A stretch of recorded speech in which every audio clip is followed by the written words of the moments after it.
It's time to have your say, because it's time for the Q&A. Welcome to AskSCW here on YouTube.com. Thank you for choosing the channel and choosing the video. Please subscribe right now. Leave any comments in the comment section. Please like and share the video as well. Lots of great questions coming up today here on AskSCW, including WWE, Fastlane, AEW, NXT, of course, big championship matches coming up this week, and rumours of NXT Women's Tag Team Championships, Impact Wrestling as well, with Sacrifice on the way. If you want to be involved here on AskSCW and get yourself a shout out, leave a comment in the comment section here on YouTube with the hashtag AskSCW, or you can follow me on Twitter, Instagram, Facebook, all should be coming on your screen right about now. Make sure to check out Wrestling Customs 24/7 as well. Great custom-made championships for your action figures, as well as many other things on their website. Go and check them out now, and also go and give them a follow on social media. But without further ado, that's enough from me. Let's get straight into your questions this week. And one of my favourite podcasts to kick us off this week, Know the Ropes podcast, asking, will Daniel Bryan be in a title match at WrestleMania? Well, of course, yes, Daniel Bryan has been now given a championship opportunity at Fastlane. We know that from SmackDown this week after defeating Jey Uso in a steel cage match. We've been down this road before at Fastlane, haven't we, with Roman Reigns and Daniel Bryan. It's not the first time these two have faced at this event, but this time is for the Universal Championship. To be honest, you could look at this from two different perspectives. I mean, if Daniel Bryan was to be inserted at WrestleMania, I think the likelihood is then it's a triple threat match as the main event of WrestleMania. Roman Reigns being the champion against Daniel Bryan, against Edge. Perhaps Edge costs Daniel Bryan at Fastlane. Maybe it's the fact that he wants to face Roman Reigns at WrestleMania and probably is not happy with the idea that Daniel Bryan has tried to take the championship when he's made the decision of taking on the Tribal Chief. There has been interactions as well with Daniel Bryan, with Edge, and also with Roman Reigns. And where I look at that from one side, I can look at it at the other side. If this is filler, then we are taking away time from our WrestleMania main event. We should be building Roman Reigns versus Edge. Why is Daniel Bryan in the mix if this is filler? So my feeling with this is, looking at currently, that I personally want to see the comeback story of Edge versus Roman Reigns, but we're not really going that direction. And by the time we get this match, we've only got 3 weeks to build where we're going to from WrestleMania. So I'm actually starting to wonder if a heel turn could be coming from Edge down the line. You know, taking out Daniel Bryan from this match, fans turning on Edge because Edge is the opportunist and wants this WrestleMania moment. He's worked so hard to get there over the last decade. And, you know, Roman Reigns is that tribal chief that's hated anyway. And Daniel Bryan is the Yes Movement babyface going into me. So there is a chance that we could get that triple threat match. I personally still think, regardless of what happens at Fastlane, Roman Reigns walks out victorious. I don't see Daniel Bryan winning the championship, that's for sure. But is he going to be added to the mix at WrestleMania? I guess time will tell. I still am preferable with the singles match of Reigns versus Edge, but at this moment, perhaps especially with the storytelling on SmackDown in recent weeks, I wouldn't be surprised if we got a triple threat. Next question comes from Jamie, the controversial one. Holmes, like me, do you think there's a chance that Reginald is just using Sasha Banks and we're getting Sasha Banks, Bianca Belair and Carmella at WrestleMania? It seems weird how Reginald is hanging around with Sasha Banks after her feud with Carmella is over, and his firing could be a swerve. I like it. It's a very interesting thought you've had there, because I've had my idea of where I think this is going, but I didn't think of it this way, to be honest. And I mean, we discussed the idea of a triple threat match in the last question for the Universal Championship. Perhaps it could be the case with the SmackDown Women's Championship. I mean, Carmella, she isn't doing anything. She's not really been around on TV. Reginald doing all the dirty work. Could it be the wool pulled over our eyes and something's going to be revealed later on? I certainly think that's going to be the case, but this was what my prediction was, because Reginald and Sasha Banks, like I said, something weird has been going on there. It's not really made any sense, and really, let's look at things right now. The build for Sasha Banks and Bianca Belair has been all about Reginald. It's been a poor build-up to their match at WrestleMania. What felt like and should be one of the main event matches is being overtaken by someone who's meant to be a manager who currently doesn't represent either. But of course, let's go into Fastlane again. Another match has been made for Fastlane. The Women's Tag Team Championships, we've got Nia Jax and Shayna Baszler defending against Sasha Banks and Bianca Belair. Poor Naomi and Lana, by the way, #1 contenders, but yet don't get a championship match. They actually have that by merit, by the way, by winning a match on Raw a number of weeks ago. But we move on anyway. For storyline purposes here, this match doesn't excite me at all. But looking at things into the context, I think Reginald here and Sasha Banks will be aligned as a partnership, and maybe this has been coming in the works since the rivalry with Sasha Banks and Carmella. So maybe Sasha's got in the head of Reginald. Maybe they've come together with a plan. Sasha's definitely been teasing that heel turn now for a long time. There's been a lot of hints of a heel attitude from Sasha.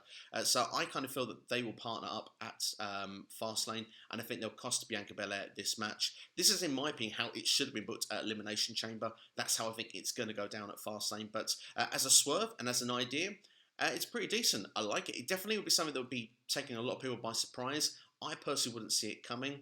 I do wonder if there'd be a few disappointed people, because I think Bianca Belair and Sasha Banks on paper as a one-on-one WrestleMania match, regardless of how it's booked, I think the time it comes around for the match, it's exciting. It's got a dream match potential, and if there was that triple threat environment, I think I would have preferred Bayley in that place. But we'll have to wait and see how it's going to go down. It's going to be exciting. We'll probably get more answers as we go towards Fastlane. But I like your idea, and we'll see where it's going to lead to as we go closer and closer to WrestleMania. Scott Robertson, Wrestling Through Life on YouTube, giving us our next questions now here on AskSCW. Some good ones as well here. What else would you add to the Fastlane pay-per-view card? Do you feel Fastlane is a speed bump on the road to WrestleMania? Like what you did there. And how would you book Kay Lee Ray? Some fabulous questions there. Let's start then with the Fastlane pay-per-view and what I would add to the card, or what I kind of think will be added to the card as well. So it's a bit of a combination of both here. Looking at things, I mean, we've got those two matches we've mentioned in the previous questions already. Obviously, Lashley has now become WWE Champion. I imagine The Miz will want some form of rematch. Drew McIntyre would want the match now or at WrestleMania. I wouldn't be surprised if it's Lashley versus Miz, or if it becomes a triple threat match between those three, and Miz is then taken out of the picture to then put him back in the focus with Bad Bunny going towards WrestleMania. So that's probably your big championship match that could be added there. I think a triple threat is the best way to go down. Looking at the Raw Women's division, it depends if Asuka's good to go, but Charlotte obviously wants to be in that picture. I would suggest that maybe some sort of number one contenders match could be put together, maybe 3 or 4 of the top singles competitors on Raw. That way you can actually make a worthy number one contender. Gives a bit of purpose to the pay-per-view as well, especially if Asuka can't be there to defend her championship. And although I kind of feel that Charlotte probably would get that spot anyway, I think it's always better if someone earns it. It kind of gives a bit more value, doesn't it, to that. Elsewhere for the card, I guess Big E and Apollo Crews probably for the Intercontinental Championship. I expect that to go down. And maybe Cesaro versus Seth Rollins could be added as well. It would be interesting to see if there's a tag team championship match added somewhere as well, if it's on the Raw or SmackDown side. I know the Street Profits want their championship match against the Dirty Dogs, but I'm guessing that with the SmackDown scene, that's probably being held off now until WrestleMania. But for me, I would keep the card fairly trimmed down. I'd like to see no more than 6 matches, almost like those old in-your-house style pay-per-views, or like an NXT TakeOver. 2 to 2.5 hours. I don't think it needs to be longer than that, this pay-per-view. It is a speed bump on the road to WrestleMania. For me, I don't see the point of Fastlane. I've never really been a big fan of the name of the pay-per-view. I've never been a big fan of the timing of the pay-per-view. I just feel that you have Elimination Chamber.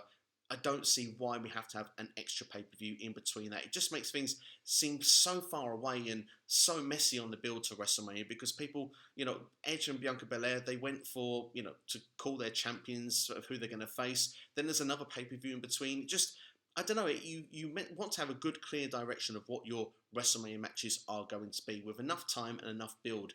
Fastlane is just 3 weeks before WrestleMania, so it kind of feels like everything that needs to be booked after Fastlane for Mania needs to be fairly rushed. I want more time towards it, so for me, it is a speed bump, and unfortunately, it's an unnecessary one, in my opinion. As for Kay Lee Ray, I mean, she's been so dominant on NXT UK, it really feels like there's not many people on her level, and it's kind of hard to do this because, well, we are in the middle of a pandemic, but it does feel like that superstars are able a bit more to travel now than perhaps what they were when it comes to wrestling. We've seen people in other promotions traveling backwards and forwards and stuff, so if we could get her over to the main NXT or even Raw or SmackDown, I'd like to see her to a point where she's like, look, I can beat everyone, I can beat anyone.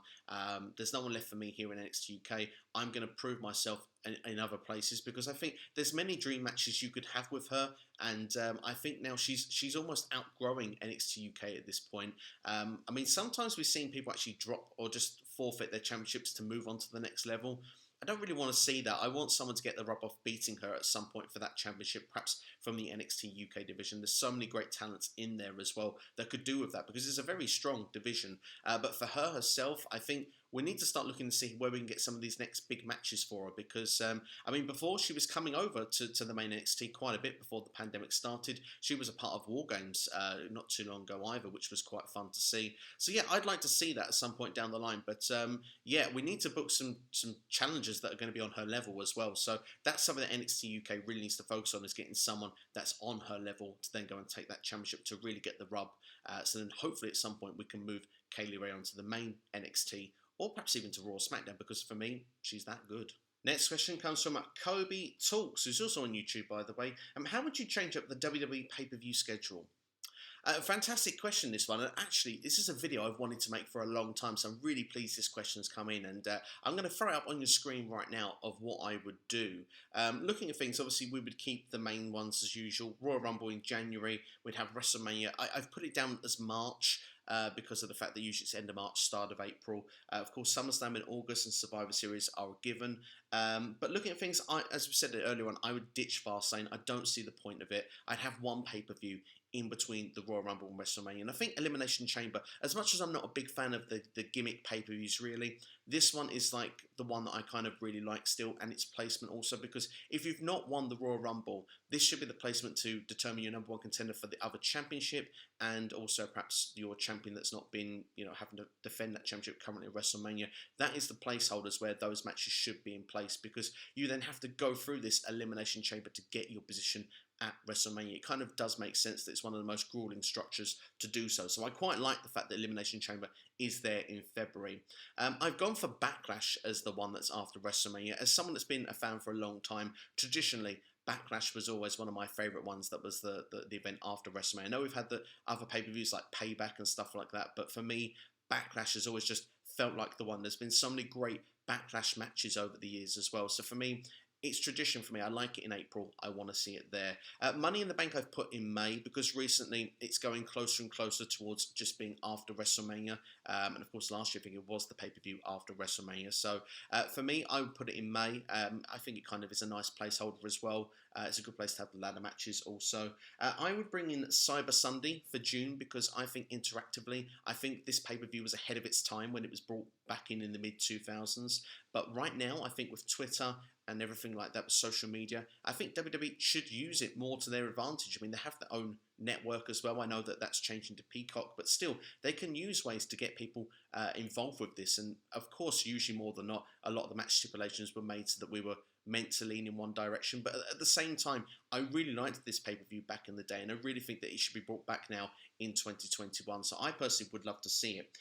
Extreme Rules is the other one that I quite like when it comes to these gimmick pay-per-views. I like the idea of the hardcore kind of pay-per-view. I did like when WCW had Uncensored. I thought that was a great name for a pay-per-view. So maybe you could change it to that rather than Extreme Rules. But Extreme Rules is what we currently have, and I think it's a nice placeholder that we have before SummerSlam.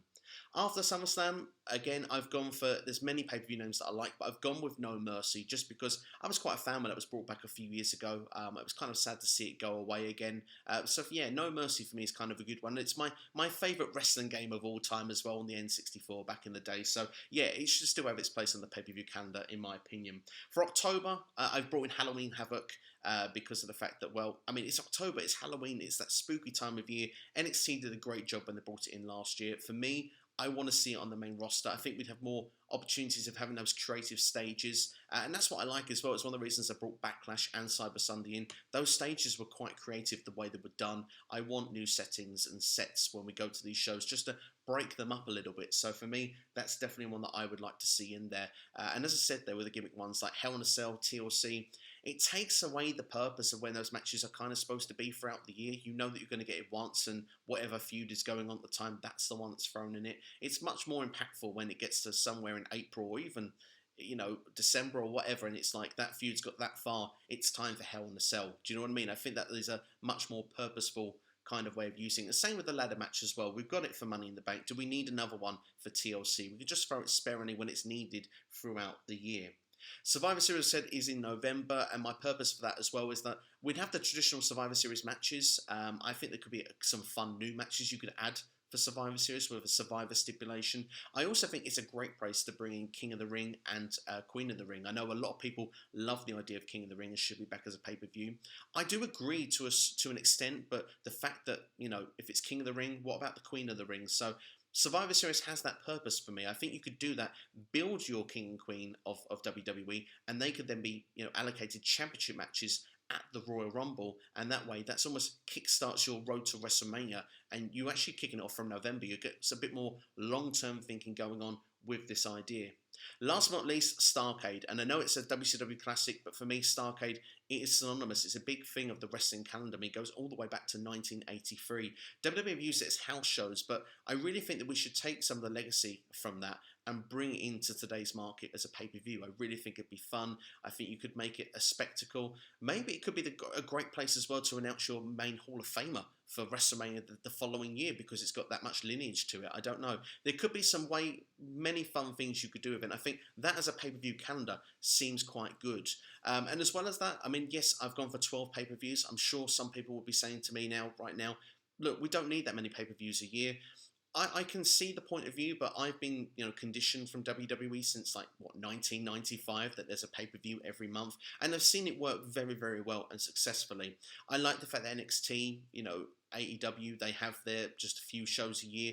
That's quite nice. That breaks things up and it works for their specific companies. For WWE, they could go to do less. They could even go back to doing single branded pay-per-views. But for me, rather than doing that, I'd rather them just not use every superstar on every pay-per-view. Give people a bit of a shuffle. I think that's the best way to do it, because when you've got the idea of the biggest names under one roof, more people are invested in watching it. When it's sometimes you have these single branded ones, I kind of feel that, yeah, but I like that superstar from Raw and this is a SmackDown show, and they sometimes feel less important. It does make the bigger shows more spectacular, but maybe you could just have where Raw and SmackDown are under one roof. You have your main championship matches, but then Seth Rollins gets a break for a couple of pay-per-views. He doesn't need to be on every single one of them if he's not the champion, for example. I think that that's a better way to do it. So that's what I think. I'd love to know what you think in the comments below. Dan the Man Williams, Mr. DWE, also from YouTube. What do you think some matches on the undercard will be for WrestleMania?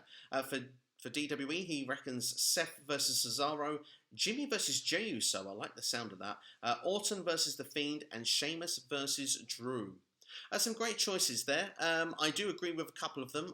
Definitely feel that The Fiend and Randy Orton is definitely set in stone. I really hope it's not a Firefly Funhouse. I'm really hoping that's not going to go down. But especially as it's their one time to actually compete in front of fans for however long. Just put them in front of the fans that are there. I think every wrestler, for morale and for everybody, for fans coming as well, would love to actually see them wrestle rather than being on some cinematic style match. For me, I don't need to see that. I think that it just put them in action. I feel that Drew will be actually going against Lashley in some format of WrestleMania for the championship. So I don't see the one with him and Sheamus, but it would be interesting to see where Sheamus would fit in. But for some matches that I could see going down, I wanted Seth Rollins versus Daniel Bryan, but perhaps it could be Cesaro. I wouldn't be surprised to see that. But yeah, Miz and John Morrison versus Bad Bunny and Damian Priest, I think is a now on. Braun Strowman versus Shane McMahon, I think is another one that seems to be nailed on at this point. I think for the United States Championship, Riddle, I can see him defending perhaps in the triple threat environment, maybe against Keith Lee and AJ Styles. I think that would be something that you could potentially see. Looking with the Hurt Business against the New Day, potentially for those tag team championships, maybe they'll revisit that again. Maybe there'll be some sort of stipulation match with that to keep it interesting. We'll have to wait and see how that will be put together. As well as that, maybe we could get, for the SmackDown side, maybe the Dirty Dogs, Ziggler and Rude, going against the Street Profits. And we could even see as a four-way with Chad Gable Otis, the Alpha Academy, and Rey and Dominic Mysterio. I'd quite like that as a fatal four-way. I expect a multi-man match for the Intercontinental Championship for sure. I wouldn't be surprised if that was a ladder match either. Big E, Apollo, Shinsuke Nakamura could be involved in that also. Sami Zayn, King Corbin, maybe even we could see there could be other names that could be thrown in there. Two I was tempted to throw in there, but I think will be a match. Kevin Owens against Jey Uso, I think will be the one that will go down. We've not seen KO though for a couple of weeks now on WWE TV. But yeah, I think that's a lot of the undercard matches that you could expect. But also we're still waiting to see what will happen with the Raw Women's Championship. I'm guessing Asuka versus Charlotte, but I'm holding out for that triple threat with Rhea Ripley as well. So many potential matches that I think there could be added to WrestleMania. Maybe I might even do a full predictions video of what I think the card will be, perhaps some point in the week. We'll have to wait and see. But that's definitely some of those that I'm thinking off the top of my head. But again, it's one of those things. It's a great interactive question. So I look forward to hearing everyone's thoughts of what matches they want to see or what they think we'll see at WrestleMania. Alexander Big Duck 18 with our next question now. In my opinion, why WWE would rather give a tag title match for two big solo stars like Charlotte and Asuka and now Sasha and Bianca instead of a real tag team like the Iconics, Riot Squad, for example? It's a very good question, this one, because I don't know why WWE would rather do this. They made tag teams, they made championships, and then they split everybody up. It feels that WWE doesn't know how to book tag team wrestling anymore, or even stables to a certain degree, because they get to a certain point, and then within a couple of months, WWE thinks, we need to start doing the breakup angle. And it's just, it frustrates the hell out of me. It's like, they only really have trust in the top stars that they have in that women's division. It feels that when you look at things with Charlotte and Asuka, Sasha, Bianca, why don't they have faith in the Riot Squad? Why did they break up the Iconics? I personally would much rather watch tag team wrestling, tag teams that have been put together and meant to be in that division fighting over those championships. That's the point of having them, isn't it? Why are we having constantly your women's champion of that division team up with somebody else to go and win the tag team championships? For me, it makes no sense whatsoever. I do kind of feel that with Nia Jax and Shayna Baszler, I don't say they're exceptions to the rule, because again, two random single stars are thrown together, but sometimes that dynamic as a storyline, it can be made to work, and the fact that neither of them are in the women's championship picture, you're giving them something to do, so that feels a bit better at least. But when it's Charlotte and Asuka, we know they're meant to be at the top of the division for the singles division. Same now with Sasha Banks and Bianca Belair. It's a WrestleMania main event. Why are they involved with the Women's Tag Team Championships? Why would they even be interested in teaming together? It doesn't add up. So I completely agree with you. I don't know the purpose of why they are doing it. I think it's stupid. I think that we need to be focusing on the tag teams. And I mean, you mentioned the Riot Squad. I mean, their job right now is to be putting over the tag teams that are next meant to be going for the belt. So it's a bizarre situation for me. I don't quite get it, but I hope that WWE, in some, I want to say the very near future, certainly after Fastlane, I want them to focus on these women's tag team championships, on how they should be done, and that's with normal tag team wrestling. TNT with our next question now here on AskSCW. Does WWE need two sets of tag team and women's championships currently? I would honestly merge the divisions and have one at WrestleMania. Asuka, Bianca Belair and Sasha Banks in the triple threat match. Now that sounds tasty. And Cedric and Shelton against the Street Profits. I guess the Street Profits would probably win the belts then, but that certainly would be a great match to see as well, because I agree, I don't know if I'd be interested in Rude and Ziggler against the Hurt Business. But anyway, to move on to your question, in some cases I agree, particularly the tag team division. I mean, there's not enough teams to go around on Raw, SmackDown, and it does give a value of those championships to have more importance. I mean, you could even say it with the WWE and Universal Championships. If they were all merged together as one, the champions could go on both shows, and then surely that's the bigger deal of being the champion, because you're recognised as the champion, but you have a chance of earning more money because you're going to go on both shows. You're seen as the face of those divisions, that company. Are you really the one champion if you are having two champions and of each brand? I'm not so sure. For me, I would like to see mergers of championships, but in the meantime, I would say if one of them was to be done, it should be the tag team championships. When it comes to the women's division, there is a strong women's division in WWE on both Raw and SmackDown, and, well, NXT as well, but we're focusing on Raw and SmackDown. And I do feel that one face of each brand kind of makes sense, because, I mean, I'm a big fan of Charlotte Flair, but she's always going to be in and around that championship picture. If you want to build other stars, then it's good to have, of your main championship, to have one on each show. So I kind of understand that point of view. But yeah, there's not enough teams to go around. So for me, the tag team division definitely would merge it if it was up to me. But yeah, it all comes down to how WWE wants to book things. And I do feel at the moment when it comes to championships, there's far too many of them. It's almost, sometimes it's hard to keep up with who is what. So yeah, I think less is more, and it really showcases those talents as being something special. But yeah, of those ones, for me, I would just currently merge the tag team, especially as you're keeping your WWE champion and Universal champion. I think that it has to be both, as one on each show, or they have to merge, and it has to be for both divisions. It can't just be for the women's, it has to be for the men's as well. Mike, a Tannenhabs Mike, with the next 2 questions now here on AskSCW. With NXT having 2 title matches this coming week, is it possible that one title changes hands to get a better rating? And will NXT have more success ratings and booking-wise when they move to Tuesday nights in April? 2 fantastic questions here, and NXT, let's be fair, they're going all out this week. They are really trying to get that rating, aren't they? With an NXT Championship match, a Women's Championship match, William Regal's announcement as well. It's all happening this Wednesday on NXT, and it almost feels like you've got to come and watch this ahead of AEW. That's what they're trying to put out here. Will that happen? Remains to be seen at this point, but I think definitely when NXT puts on these big shows, that's usually when they give Dynamite a good run for its money. So I've done a video based on this whole episode coming up, a preview of it, so go and check it out, including fantasy booking of Adam Cole and Finn Balor for the NXT Championship, which I think is going to be a great match as well.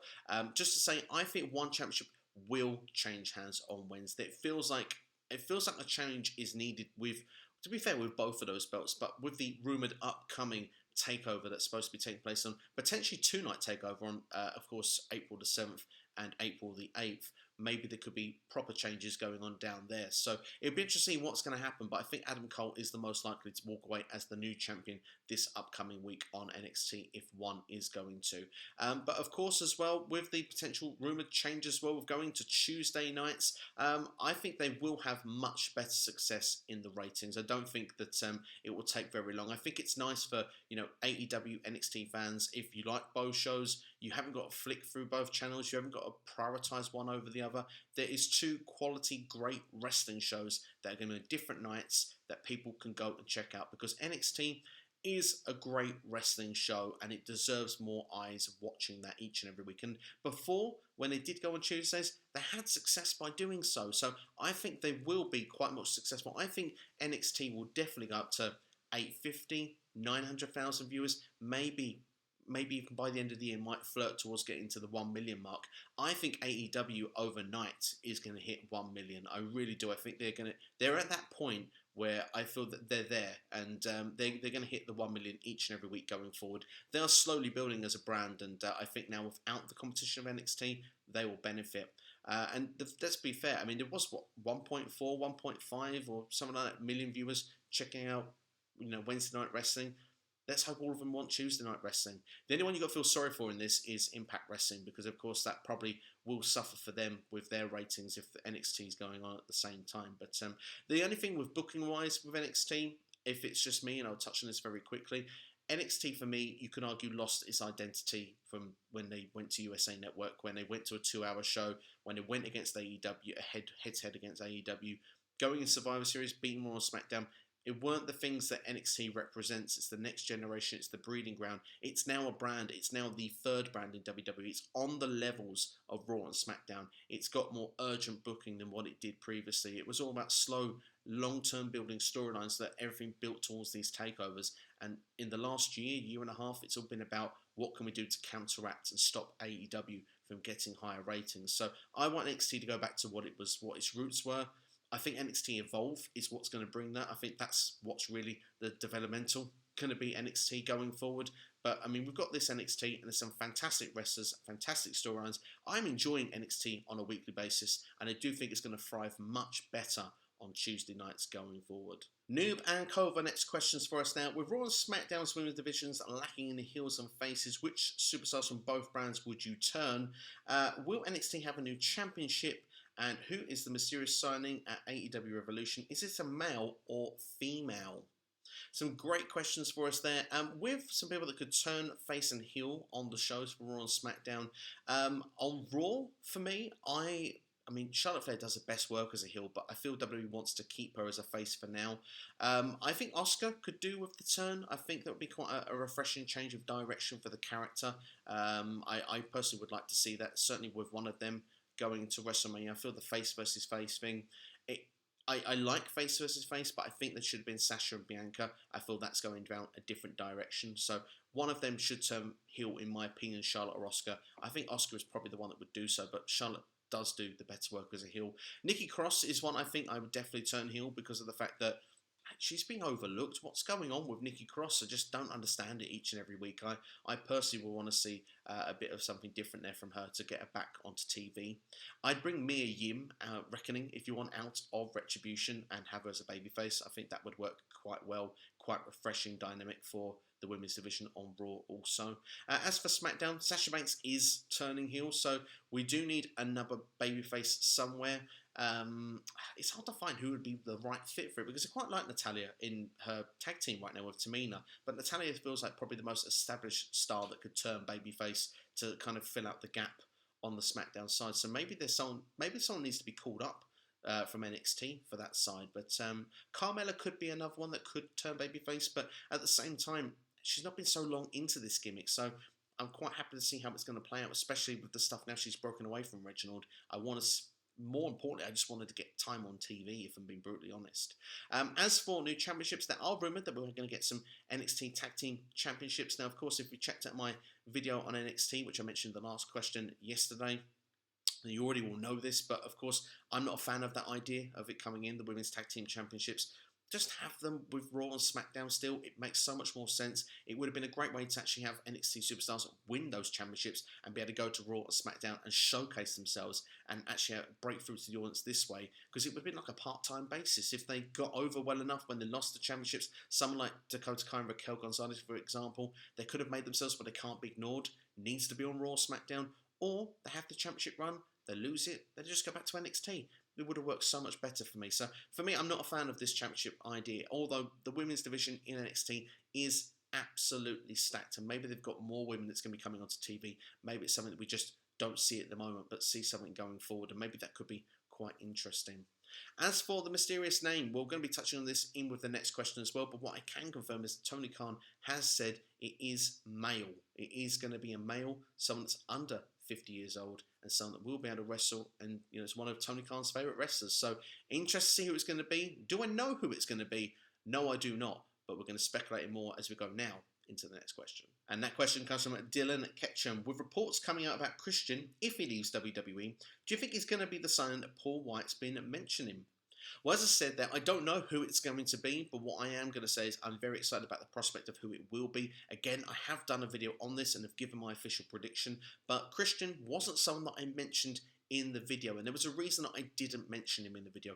I believe he is signed with WWE. I'd seen reports that he was signed to a part-time deal, that he was going to be having matches in WWE. In fact, I'm surprised he's not been brought in for Fastlane. I think rather than Roman and Daniel Bryan, I was surprised that we didn't get Edge and Christian as a reunion against Roman and Jey Uso. I think that, for me, would have been a money-selling match because of the fact that you had Edge and Christian teaming together for the first time in who knows how many years under one roof. I think it would have been a big major match. But could Christian be the guy?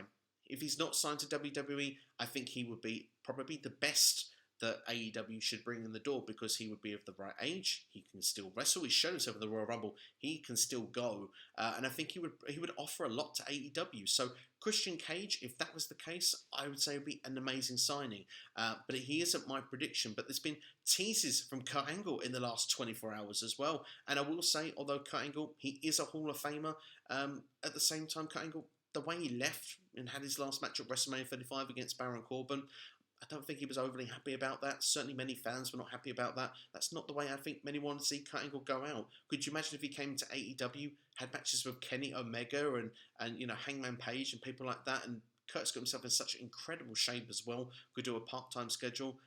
I would love to see it. I think that would be awesome. My official prediction for this is Rob Van Dam. Now, Rob Van Dam can still go in the ring as well. He was a part of Impact only up to, about 6 months ago. End of summer, early autumn was his last appearances for the company. Rob Van Dam is in incredible shape, can still go in the ring. He is of that Hall of Fame sort of status that's promised. I'm not sure of Rob Van Dam's age, but certainly I think he would offer a lot to the TNT division. So we'll have to wait and see what's going to happen. For me as well, I would say that some of their last big signings also were Sting and Paul White. Those were what were seen as the major signings. So that's why I've kind of gone what I feel Rob Van Dam is maybe more of a realistic name. There are other names out there: CM Punk, Brock Lesnar, John Cena, Batista, Carlito. There are names that are out there, and I mean, as you probably heard with the first 3 or 4 of those last ones I mentioned there, probably some of them feel very unrealistic. So we'll have to wait and see. Maybe we're going to get the biggest shock in the world tonight, and someone's going to turn up that we really don't expect, and it's going to be changing the game. But we'll have to wait and see. I'm excited about it. I'd love to know your thoughts in the comments below. Who is the mystery person that's going to be at AEW Revolution tonight? It's a must see. You can't miss it. Next question comes from Mark Q, World Order, and we've got our Impact portion of the week now. Do you want to see Brian Myers and Matt Cardona blown off at Sacrifice, or would you prefer Impact Wrestling to extend this storyline? It clearly has some legs and has been engaging so far. Do you think Myers and Cardona envisioned this prior to both arriving in Impact? It's a fascinating question, this one, and like you said there, I don't know if both of them saw this going in. I certainly remember doing a video saying that both of them would turn up at Slammiversary last year, and I had them working as a team. I didn't have them working as rivals against each other. It feels very strange after so many years of these guys being together that they're now going to be opponents. And like you say, it is an engaging, fascinating storyline. As with a timetable for it, I always like to see long-term feuds. If you can draw this out to Rebellion, maybe it's the right place to do it. I have a feeling it could be on Sacrifice, and Sacrifice is shaping up to be an incredible must-see show. Impact, for me, when you look at it, I looked at the last show they did, and I was sort of a bit hit and miss with a few of the matches. This show, they've put on the biggest matches possible, and it's interesting that it's been put on an Argument Impact Plus special rather than one of these big pay-per-views like Rebellion. This feels like a Rebellion card that we're getting here, so it makes you wonder what's going to be at Rebellion, what's the next level up. So I'm fascinated to see where it's going to go.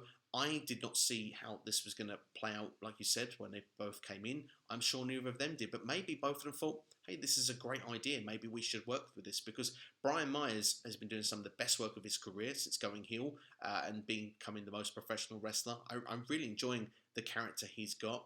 Matt Cardona, for me, there's still been a bit of hit and miss with his booking overall in every promotion he's been in. But what I would turn around and say is that this could be the thing, this could be the turning point, this storyline, to get Cardona to that next level. And maybe it needs something like this, a personal feud like this, a great long-term friendship. It almost feels like the Rockers, doesn't it? It feels like Shawn Michaels and Marty Jannetty back in 92 and 93. But I can't wait to see how it's going to play out. It should be interesting. To close off, do I think it'll be a Sacrifice? Yes. Could I see this going a long term though? Potentially, like you say, there's definitely legs on it. Next question comes from Rules Impact. Do you think Moose takes the Impact World title from Rich Swann at Sacrifice and ends up challenging Kenny Omega should he retain the AEW World Championship tomorrow? Amazing question, this one. I still believe that if Kenny Omega will face anyone, it will be a babyface. So I think Rich Swann would be the one if they're going to do that. And I mentioned in the last question to do with Rebellion, I do think we could get AEW versus Impact at that show. It feels like Impact is giving their biggest show away now here at Sacrifice, when we've got Rebellion that's going to be then built over a number of weeks afterwards. You've got about, was it 5-6 week build afterwards to Rebellion? So it's going to be very interesting to see how they're going to book that. I want to see Moose as the world champion. I think that, Rich Swann for me hasn't connected as well as I wanted to see. But with Moose, I think Moose has got all the tools to be a great Impact world champion.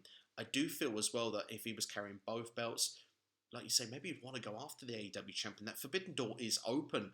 It's a match I'd like to see, and Moose was involved in the Hard to Kill 6-man match in January. So there is an argument that this could be made that, Moose maybe might even turn babyface in that role. Who knows? Moose at the moment is on a different path to what we've seen for a long time, and I'm enjoying seeing the path that he's taking. He's controlling that narrative as EC3 wanted. So yeah, it's going to be fascinating to see. I've got Sacrifice predictions coming out on Wednesday on the channel, and what I will say is that I'm definitely going to reserve my prediction for Rich Swann and Moose. I want to see how it's going to play out on Impact on Access TV this upcoming week before I make that prediction, because this match really, I'm massively on the fence with of how and which way it's going to go down. Usually I've got a good idea of where I think a lot of the direction is going to go. This one, I'm absolutely fascinated. It's another feud, actually, that's got legs on it. I wouldn't even be surprised if you find both of them trying to be representing Impact to take on AEW. It could even lead to a three-way. Who knows? It's exciting times as an Impact fan, but as your idea there, I think it's a great idea. I'd like to see it go down. We'll have to wait and see what will happen, though, as we go towards Sacrifice and then towards Rebellion. Next question coming from Austin Whitley. Not sure if Apollo Crews will make it to the main event scene with this new gimmick. How far do you see him going? Poor Apollo Crews. He's worked so hard to get in the position he's in. He's waited so long to get a character. And this time last week, I was singing the praises of what they'd done. With the heel turn they'd done initially with the steel steps on Nakamura, the turn on Big E that put him into hospital, to last week, the promo he put out, the fact he wasn't going to be held back anymore, the aggression, the money, the wealth. I love the fact that we had the Nigerian side brought into it. But this week, I feel with the spear, with the military, now with the accent as well, I feel it's gone a step further, and I wonder if it's a step too far. I personally think that, like you said, I'm not sure that this Apollo is actually going to get to the main event, where the Apollo I saw last week, I believe could go very, very far, very, very quickly. Apollo himself, performance-wise, was superb. I mean, I would say that with the material he was given, he certainly made the best of it. It definitely wasn't a bad promo. What I would turn around and say is, because there was explanation of why he's doing things he was doing, but creatively, I point the direction WWE and say, what are you doing? You got it right, and now I feel that they're getting it wrong. To ask where it's going to go, I do see him going to become Intercontinental Champion. I think he is your next one. I think he will defeat Big E, whether it's a Fastlane or WrestleMania is yet to be seen. But yeah, I found a bit of a disconnect this week. This hasn't worked for me. This was a step that I didn't need. Where it was last week, they should have carried on from that point as that character, as that Apollo Crews, because that Apollo Crews for me worked. Still early days, but I'm not sure now.